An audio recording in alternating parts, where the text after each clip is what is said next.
everyone, it's Cathy Zielske for Simon Says Stamp, and welcome back to another installment of Easy with me, CZ.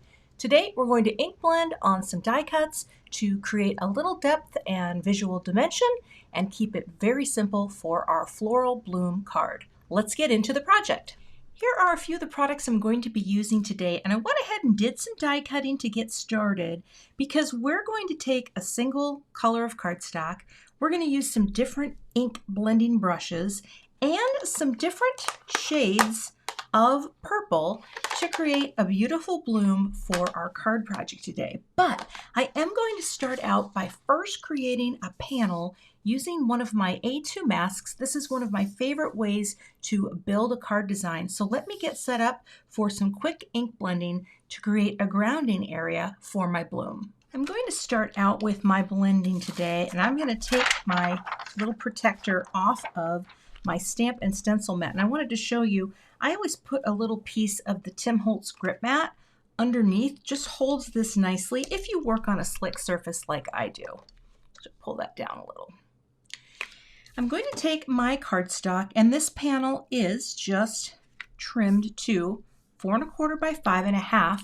And I'm going to take my layer mask and just line this up perfectly on the 6 by 6 outline that is on the mat. Here, let's get this over here, like that.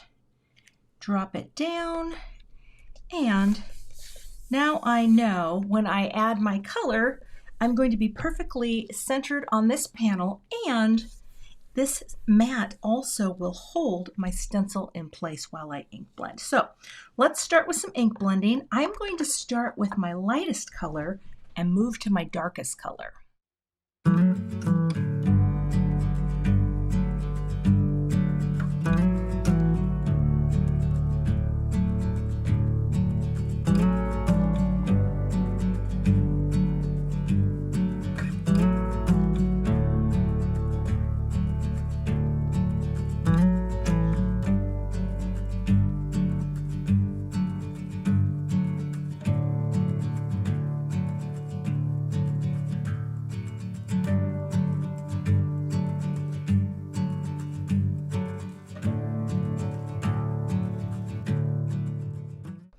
To get it off of the mat, you just bend it and it releases. You can hear that good sound. And gently, it's sticking to the other side, and gently pull it off. When these mats are brand new, they are stickier, but over time they get a little less so. So I'm going to set this aside and we're going to move on to ink blending our florals. Next, I'm going to show you another tool you can use for blending and holding things in place, and that is the new grip mat from Waffle Flower. This is a sticky mat. This can be run under water to be easily cleaned, but it will also, here, let's turn it this way, it will also just hold the smallest of die cuts in place. It comes with alignment guides, which I don't need.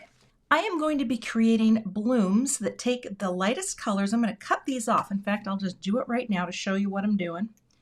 I'm going to take the purple floral and cut. This will be, oh, this is very sticky, the lightest shade on my bloom.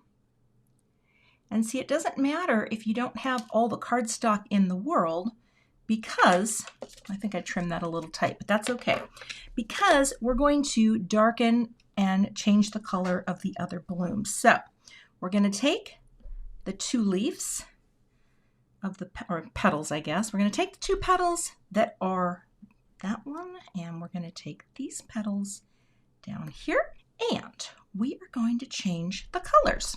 So again, I'm going to get my ink back out. I'm going to take Orchid,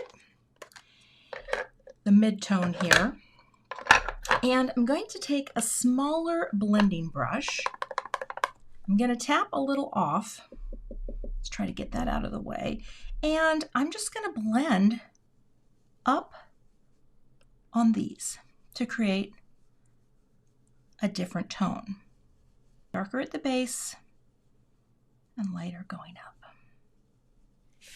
That's so pretty. I don't ink blend die cuts enough. I really need to do this more. Now we're just going to create the darkest petal here. Bring it on and go right up. And once this all dries back, we will have blooms ready to go.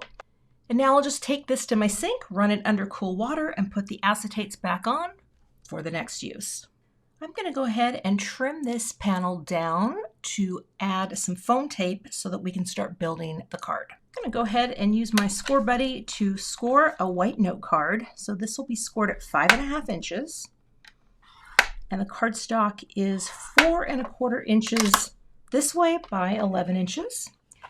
That way it folds down to create a nice USA2 note card. Great. And we're going to start by popping this right onto the card base. I've just got some foam tape on the back here.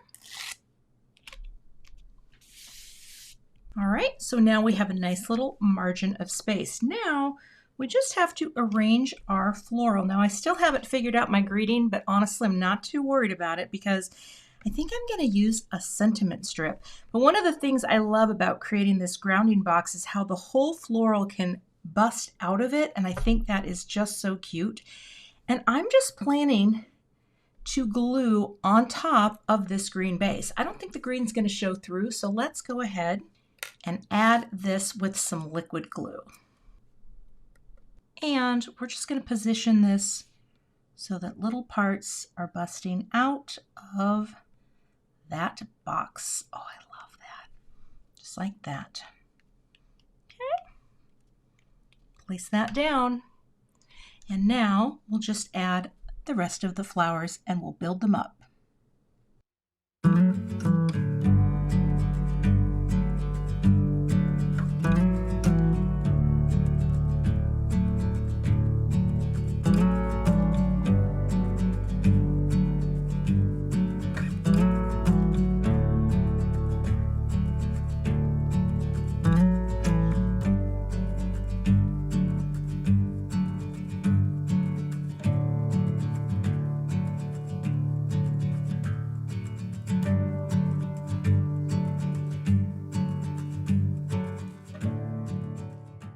How sweet is that, right? You can zhuzh up that little top leaf, but see how you get that extra dimension just by having the 3 different layers of color, and that's just one color of cardstock.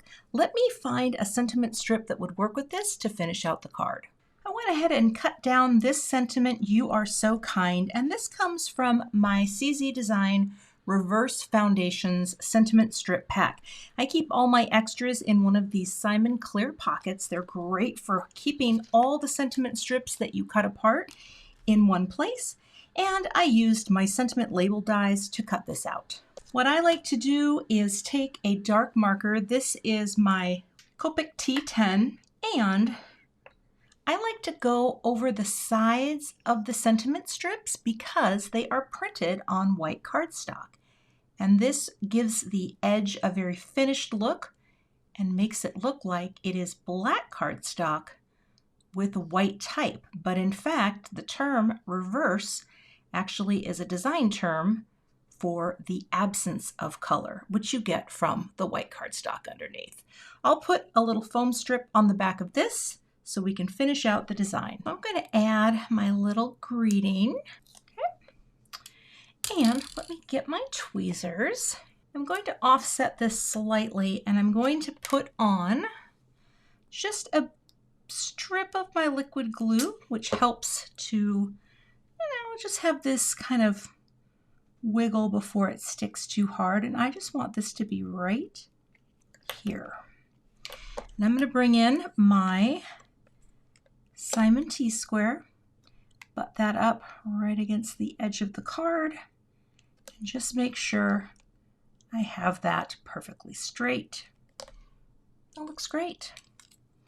Now, I realized when I was looking at this, I probably should have ink blended on the base layer with the lightest color, but you know what? I think it still works. I just realized you could have added color everywhere. All right, let's take a few sequins and pop down a few I'm not sure what sizes I want to do here. Maybe, let's see. I thought that this sort of opalescent sequin would be very pretty. About just a simple arrangement like that. It'll just add some shine coming from the base.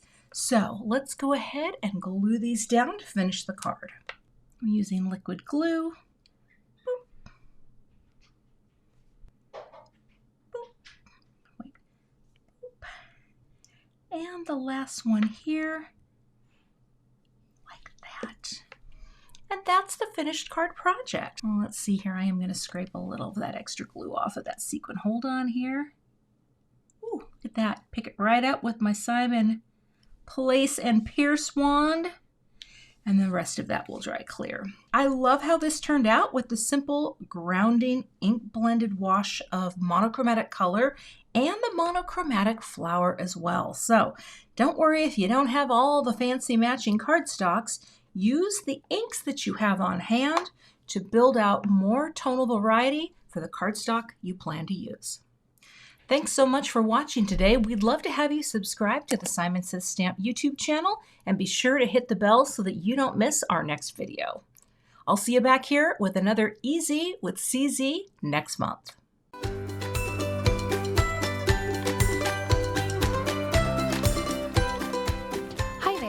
I'm Heidi, Simon's mama and founder at simonsaysstamp.com. Thank you so much for watching our video. If you like what you just saw, be sure to press the thumbs up and subscribe to see more great content.